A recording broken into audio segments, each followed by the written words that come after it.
కాస్త తగ్గింది. ఇప్పుడు బురద మిగిలింది. వర్షాలు ఆగినా వరద సృష్టించిన విలయం నుంచి జనం ఇంకా కోలుకోలేదు. సర్వం కోల్పోయిన బాధితులు కట్టుబట్టలతో మిగిలారు. అతి కష్టం మీద ప్రాణాలు కాపాడుకోగలిగారు. ఇంకా కొన్ని ప్రాంతాల్లో వరద ఉధృతి తగ్గలేదు. తెలుగు రాష్ట్రాల్లో వరదలు సృష్టించిన విలయంపై ఓ రిపోర్ట్. విజయవాడ బుడమేరు ముంపు గ్రామాలను వరద కష్టాలు ఇంకా వీడలేదు. రాజీవ్ నగర్, పాయకాపురం, కండ్రిగ ప్రాంతాల్లో వరద తగ్గినా రోడ్లపై బురద నీరు నిలిచే ఉంది. దీంతో యుద్ధ ప్రాతిపదికన ప్రధాన రోడ్లలో ప్రొక్లైనర్లతో పూడికతీత పనులు చేపట్టారు. ప్రధాన రోడ్లకు ఇరువైపులా ఉన్న డ్రైన్లను కలుపుతూ మధ్యలో అడ్డంగా చిన్న కాలువల్ని సైతం తవ్వుతున్నారు. వరద ప్రవాహం ముందుకు సాగేలా చర్యలు చేపట్టారు. అయితే బెజవాడ ముంపు ప్రాంతాల్లో వరద నీరు తొలగింపు ప్రభుత్వానికి సవాలుగా మారింది. డ్రైనేజీలో నీరు ఎంతకీ ముందుకు వెళ్లడం లేదు. ఇళ్ల ముందు వరద నీరు నిలిచిపోయింది. కొన్ని ప్రాంతాల్లో ప్రత్యేకంగా పైపులు ఏర్పాటు చేసి వాటికి మోటార్లను బిగించారు. వరద నీటిని తోడించే పనులను చేపట్టారు అధికారులు.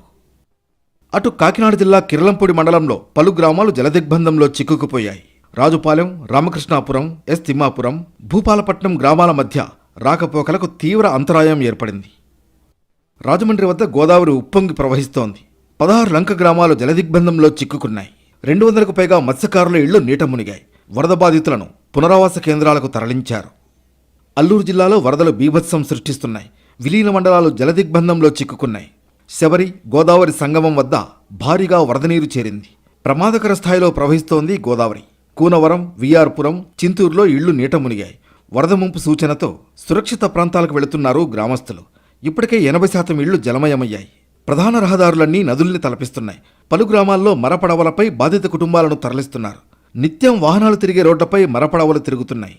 ప్రాణాలు మిగిలితే చాలనుకుని కొండలు, గుట్టలపైకి వెళుతున్నారు బాధితులు. తాత్కాలికంగా గుడారాలు నిర్మించుకుని బిక్కుబిక్కుమంటూ కాలం గడుపుతున్నారు స్థానికులు. ఖమ్మం జిల్లాలో వరద సృష్టించిన బీభత్సం అంతా ఇంతా కాదు. బ్రిడ్జిలే కొట్టుకుపోయాయి. అత్యంత బరువుండే స్లాబులు కూడా నామరూపాలు లేకుండా పోయాయంటే వరద పరిస్థితిని అర్థం చేసుకోవచ్చు. ఖమ్మం నుంచి మహబూబాబాద్ వెళ్లే ప్రధాన రహదారిపై ఉన్న ఆకేరు బ్రిడ్జికి చెందిన 10 స్లాబులు పూర్తిగా దెబ్బతిన్నాయి. మొత్తానికి 2 తెలుగు రాష్ట్రాల్లో కొన్ని చోట్ల వరద తగ్గింది. మరికొన్ని ప్రాంతాల్లో మాత్రం వరద బీభత్సం సృష్టిస్తూనే ఉంది.